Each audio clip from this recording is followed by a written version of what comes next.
একটা প্রেগনেন্ট বিড়াল তার বাচ্চার সাথে রাস্তা দিয়ে হেঁটে চলছিল। হঠাৎ সেখানে একটা ঝামেলা শুরু হয়।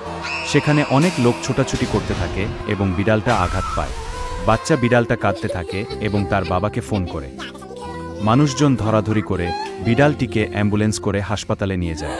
সেখানে হাসপাতালে পৌঁছানোর পর ডাক্তার এবং ছোট্ট বিড়ালটা দৌড়ে যায়। তার বাবাও একটা ছোট্ট সাইকেলে করে খুব দ্রুত হাসপাতালে পৌঁছে যায়। ডাক্তাররা বিড়ালটা চিকিৎসা শুরু করে। বিড়ালটা খুব যন্ত্রণায় ছটফট করতে থাকে এবং তারপর একটি ফুটফুটে বাচ্চার জন্ম দেয়। শেষ পর্যন্ত বিড়ালটি মারা যায়। ছোট্ট বিড়ালটি এবং তার বাবা কান্না করতে থাকে।